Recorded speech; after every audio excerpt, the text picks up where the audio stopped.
Welcome back to Beyond the 529. When it comes to paying for college, one of the key pieces of the puzzle is your saving strategy and making sure that you've effectively planned ahead and you've saved as much as you possibly can by the time your student is ready for college. When it comes to saving, there are a lot of different options that you can choose from, but two of the most common are a 529 savings plan and Roth IRAs. Today's video is part one of two, where I cover some of the similarities and differences between using a 529 and a Roth IRA, and some of the tax implications of using one account versus the other. I'm Mike Bing, founder and president of Equivest Financial Advisors. I've helped hundreds of families throughout the country develop strategies to win the game of paying for college.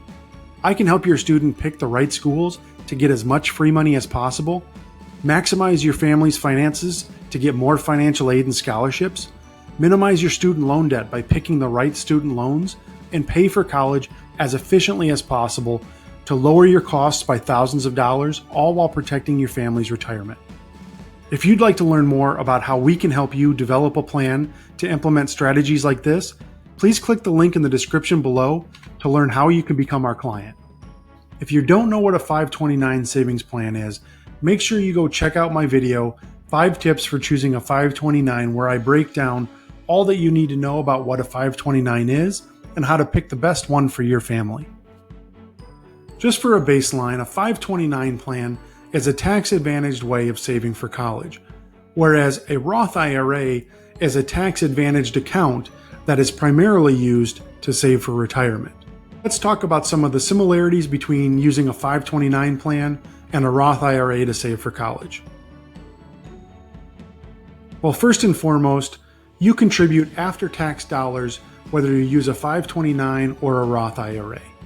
The second similarity is that any qualified distributions, whether from a Roth IRA or a 529, are considered tax-free.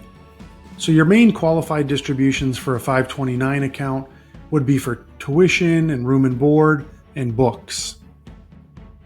Another similarity is that both accounts carry a 10% penalty for any distributions where you pull money out of the account that are not used for qualified expenses. However, under certain circumstances, this 10% penalty is waived for both accounts. For example, the normal 10% tax penalty you would get for withdrawing money from a Roth IRA early is waived if it's used to pay higher education expenses. The 10% penalty on a non-qualified distribution from a 529 plan is waived when the beneficiary receives a scholarship and other forms of educational assistance. Now let's talk about some of the differences. When it comes to contributions for a Roth IRA, there's a max amount allowed each year that you can contribute. That amount changes over time and is set by the IRS, and it's currently at $6,000 per person per year, unless you're over the age of 50, and then you're allowed an additional $1,000. To make contributions to a Roth IRA, a person needs earned income, such as a salary or wages. And your ability to contribute to a Roth IRA starts to phase out when you hit certain income levels. These income phase outs are set by the IRS and are going to be dependent upon how you file your taxes. For 529 contributions, there's also a max amount allowed each year. Currently, someone can contribute up to the annual gift tax exclusion, which is $15,000. That amount is per person per year. So for example, a couple that's filing jointly on their taxes can contribute up to $30,000 to their student's 529 plan, or $15,000 each. There are some other ways that allow you to contribute even more to a 529 plan that get into some more complex tax topics that we're not going to cover today. Also, contributions to a 529 plan do not require any earned income. Anyone can contribute to a 529 plan regardless of their income, and also many 529 plans come with some type of state income tax deduction that you won't find with a Roth IRA.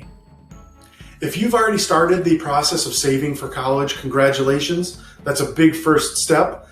Let us know what your preferred savings vehicle is, whether it's a 529 or a Roth IRA or something else, in the comments section below.